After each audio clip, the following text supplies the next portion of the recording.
Good afternoon. My name is Klaas from Staalduine and I work at the province of Zuid-Holland. So Rotterdam is my hometown as a region here in the Netherlands. So welcome to Rotterdam. Together with Marjon, I would like to tell you something about the RH2INE initiative and the CONDOR project we are running to deploy hydrogen in inland shipping.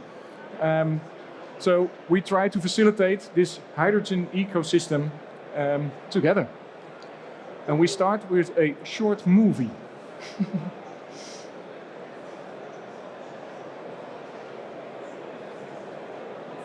We're here today in Brussels at our wine conference, and it's our 5th year's anniversary. So we're very pleased to have everybody, all our participants here together, talking about the importance of hydrogen and zero emission in our wine corridor inland shipping.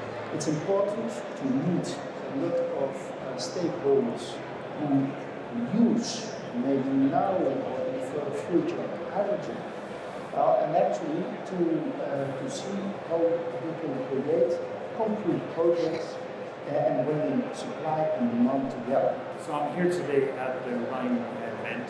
We need to hear and understand the great progress that's been made on the whole inland shipping sector and to decarbonise. Decarbonisation and clean transport is a really important initiative for the EIB. We are the climate bank and we're striving to put more and more investment to promote clean transport.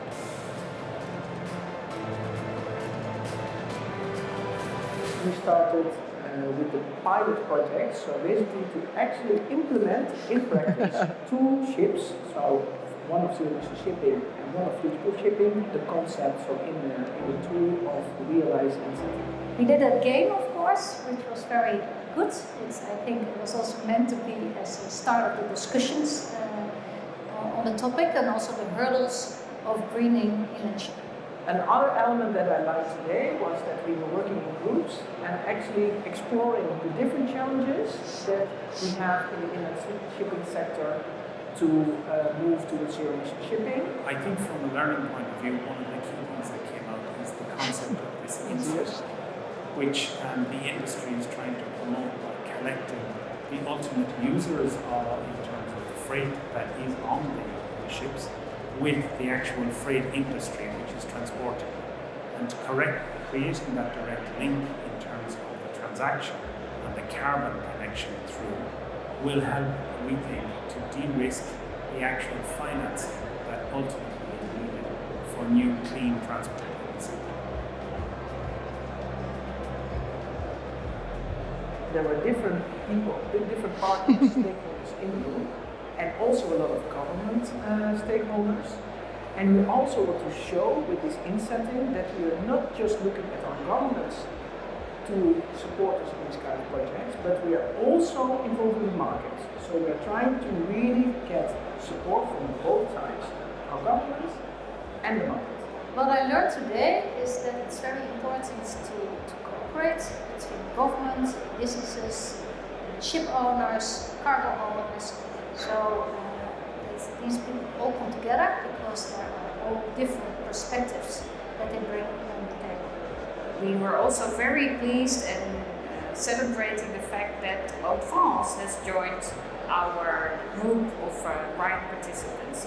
So from these 5 years we've taken so much, we've developed so much, and we're also taking steps into the next 5 years.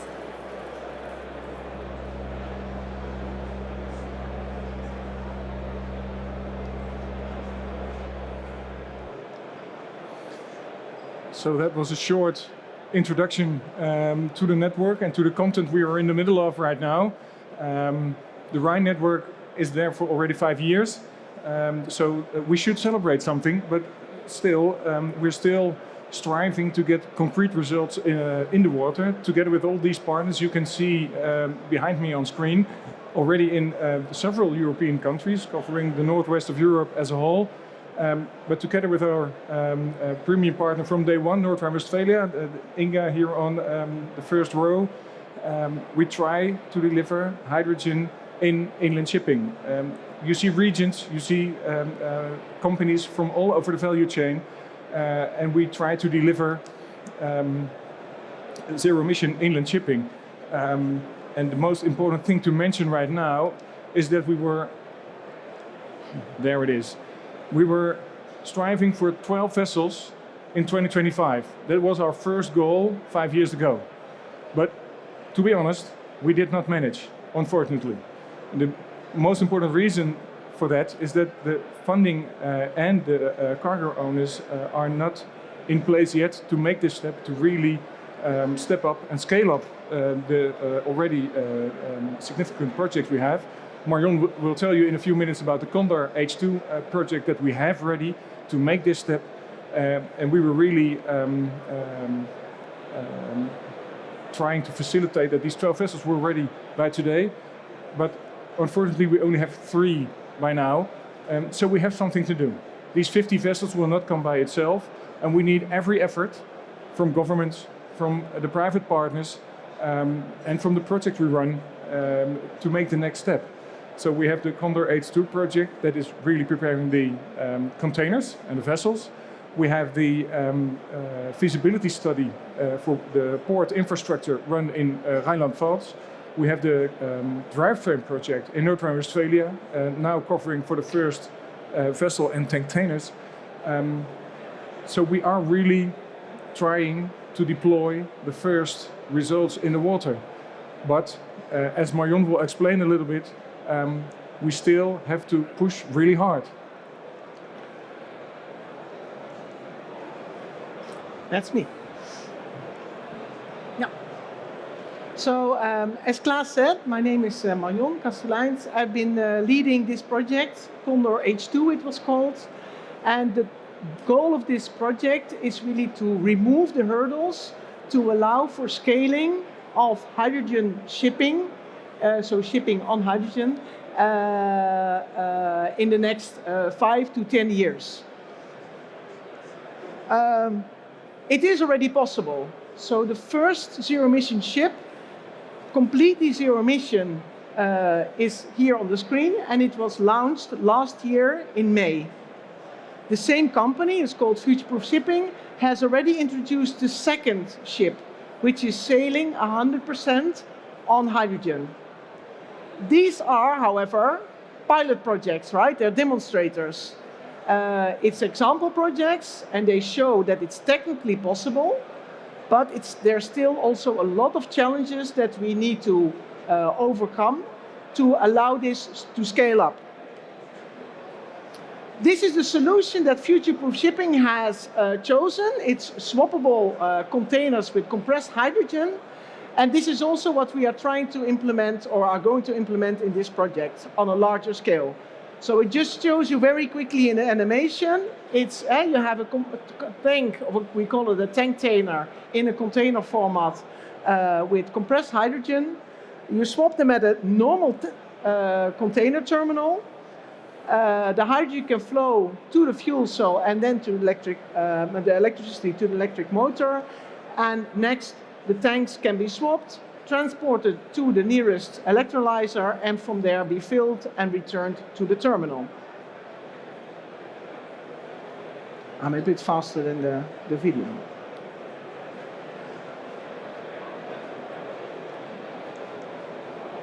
So how are we then going to realize this scaling? There are 6 big blocks of works that we need to execute. The first one is that we need to introduce modular standardized solutions. If each ship owner is going to invent the wheel, so each ship owner is going to invent their own kind of tank, their own fuel cell, their own connections, etc., this is not going to scale. So we're working on standardization, on modular solutions to make it scalable. The second one is that we are working on the regulatory side, because regulations for shipping on hydrogen in inland shipping are not finalized yet. They're still in development, also for seagoing, by the way. So we're also working with the regulatory bodies of Europe on that. The third one is that we're trying to facilitate and reduce the size of investment required from ship owners. This means that part of what they would need to invest in, if they would have to make the full investment of the ships and the tanks, we're trying to remove. The first step there is to remove the investment of the tanks from the ship owners so that hydrogen suppliers or a separate company, which I will get back to in a bit, can invest in the tanks and they don't need to do it themselves. Fourth, we are facilitating an open hydrogen supply market. It's very hard for a ship owner to commit to one hydrogen supplier on a very long contract, because the ship might not be sailing the same route for 5 or 10 years. They might need to change route, and what if they then start sailing to a location where that hydrogen supplier is not located? So we need to create flexibility into this system. The fifth is that we are facilitating a tank-tainer pool, that's what we call it. So that's a large pool of standardized tanks that are interswappable, so can be swapped between ships and between hydrogen suppliers. So all hydrogen suppliers should be willing to fill these tanks, and different types of ships will be able to use these tanks. And sixth, we are supporting, and that is more on the CapEx side, so also with subsidies, the construction and retrofit of 50 ships by 2030. So this is really where we are. So we are not, there are already some pilot projects, there are also some demonstrators on its way, but we are really focused on how we can scale this up. These are all the building blocks of the project. The ones in light blue are more supportive, so we have the general project management, of course, but we're also working on the financial side, human capital, hydrogen supply and logistics, onboard technology. Also there, the standardization and regulation is still being developed, and on the ship design itself, because the ships need to be prepared for modular solutions. And last but not least, as mentioned also in the small video, we are working to make it possible for ship owners to get a premium from the market. And we do that via a concept we call insetting. So the priorities for 2025 and 2024 and 2025 are that we working on guaranteed green hydrogen supply, and we are also trying to get better insight into pricing, because they are representing more or less 50% of the cost of sailing on hydrogen. We're working on regulation, as mentioned. We are starting up the pool. We are working on CapEx subsidies from the Netherlands and Europe. And we're working on that market contribution. And all together, this should really facilitate technical, financial, and operational feasibility. And once that is done, we are actually ready for scaling. This is the full consortium. It's a long list with a lot of names. About 45 parties are now involved, and they represent the full value chain, let's say. Several hydrogen suppliers, fuel cell suppliers, yards, shipyards, etc. are involved. And this is how we can really allow this to scale in the future. So, if anybody in this place who is listening is interested and wants to get more information, please contact either of us. And we are still looking for more partners, also outside of the Netherlands. Thank you.